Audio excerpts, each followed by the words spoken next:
Hello and welcome back to the 410. My name is Adrian, your host, and we have another great day in store for you here at the 410. Has some Raven news. Of course, we have the NBA recap from last night. We'll get our NBA picks going where we did great yesterday on our lock.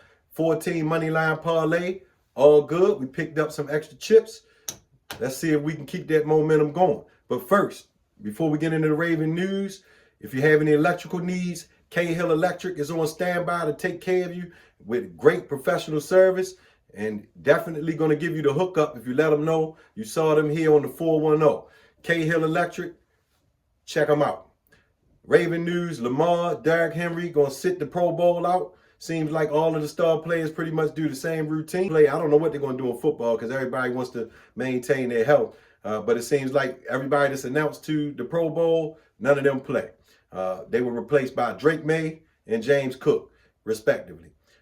Next up, Buffalo's fans did a great thing when they set up a GoFundMe page for Mark Andrews. Well, Raven Nation, we returned the favor. We set up a GoFundMe page for Dalton Kincaid, their tight end. Congratulations, Raven Nation.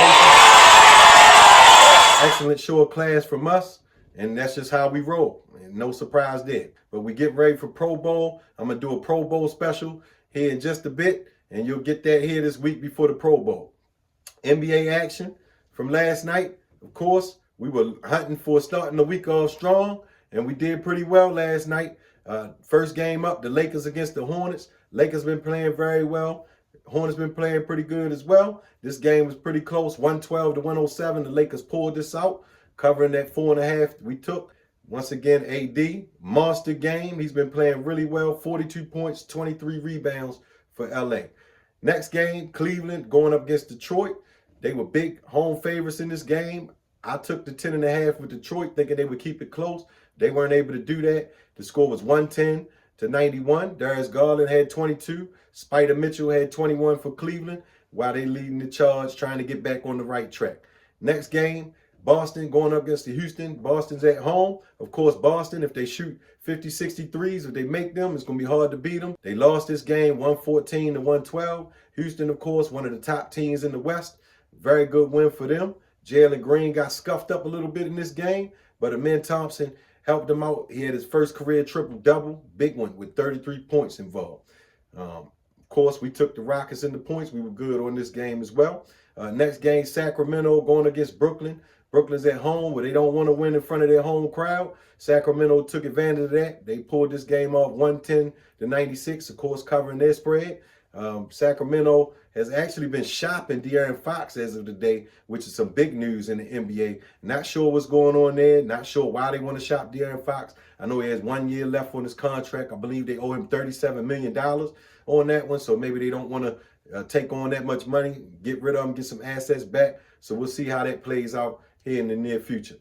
Next game, Miami at home going up against Orlando. Has been playing pretty well since Franz Wagner's come back. Of course, Miami dealing with the Jimmy Butler saga. He just walked out of practice the other day. They just suspended him for the 3rd time. Looks like we will not see Jimmy Butler again in a Miami Heat uniform, y'all. So I'm not sure where he's going to get to, but I know they're going to figure out something because that right there is a distraction for them, and they need to move forward. He needs to move forward in his direction.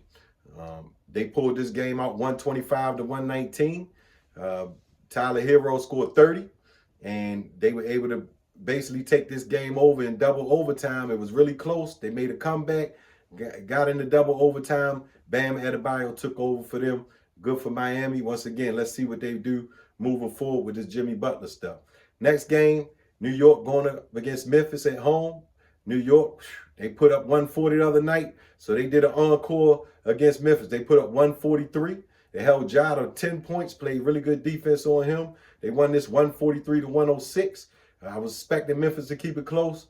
They weren't even close to keeping it close in this game. New York, they're gelling. If they're playing like this, they're going to be really, really tough coming down the stretch. Next game, Toronto going up against the Pelicans. Toronto at home. They've been playing really well in the last week, week and a half, 2 weeks.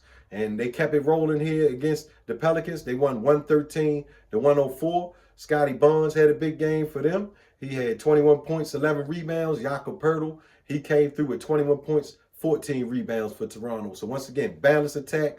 They're getting big games out of R.J. Barrett, Scotty Barnes, Jakob Poeltl. So moving forward, let's see if Toronto starts moving closer to a 500 record than where they are right now. Next game, Chicago going against Denver at home.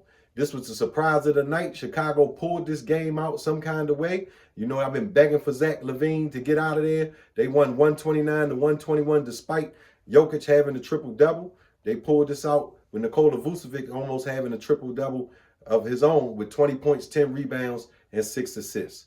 Let's see if Chicago can build on this big win. I think this was more of lack of focus on Denver, but we'll see moving forward. Next game, Minnesota going up against Atlanta without Trae Young.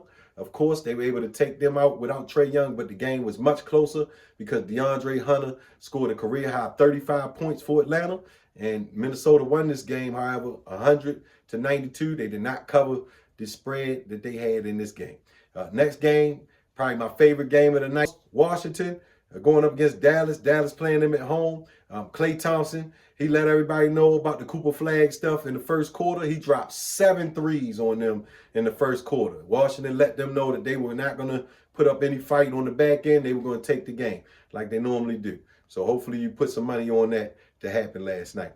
Next game, Milwaukee going up against Utah Jazz. Utah was at home. Of course, I like to pull for Utah, but they had no Walker Kessler. And like I told you yesterday, if Walker Kessler was not playing, that was a recipe for a disaster for them. And that's exactly what it was. Giannis did whatever he wanted to do all night long. Him and Dame both had 35, 70 between the two of them. They rolled to this game here. No problem. Next game, last game of the night, Phoenix going against the Clippers. Both teams been playing really strong. Sorry about the technical difficulties yesterday. We went with Phoenix plus the points here in this one. They pulled this game out 111 to 109, despite a strong charge on the back end from the Clippers. Once again, Phoenix, Devin Booker, KD, they're playing really well together. They can just keep the momentum going. They'll be another team to watch out for moving forward. All right, let's get into tonight's NBA action. We only have 4 games on tap. We're going to get these out to you quickly. We have Lakers going up against Philly. This is going to be my lock of the night. I'm taking the Lakers to win this game by the 4.5. Also, next game, we have Atlanta going up against the Rockets. Atlanta, once again, not sure if Trae Young is going to play, coming off their game last night. Houston, big game against Boston last night. Probably going to keep that momentum going for them. I'm going to take them against the points as well. Utah, we seen what happened to them last night against Milwaukee. Not sure if they're bringing all their soldiers again tonight to Golden State. We're going to take Golden State to probably rout them, have a feel-good game maybe in this one, to win by more than the 13.5. In the next game, this may be the trickier one of them all. Milwaukee going up against Portland at home. I want to take Portland really bad with the points at home, but what I started thinking about is Dame. Even though I know he loves Portland, he's not going to go back and have a bad game there, so I feel like Dame is going to go back, perform really well tonight. I almost want to take them as the lock. So if you want to go with anything tonight, you could take, to be the safe route, you can go with the Lakers, the Bucks, the Warriors, the Rockets, all on the money line in the parlay. That'll probably hit. I'm probably going to play a parlay with that as well. But I like the Lakers definitely on the money line. I like the Warriors on the money line, bunching them two together. So there's a couple different ways you can go. But if you want the lock for the night, for me, it's going to be Los Angeles Lakers over Philly by that 4.5. Thank you for tuning in today. Please like this. Please share it. Please subscribe it. We got some big things coming through the week. Thank you for tuning in. The 410.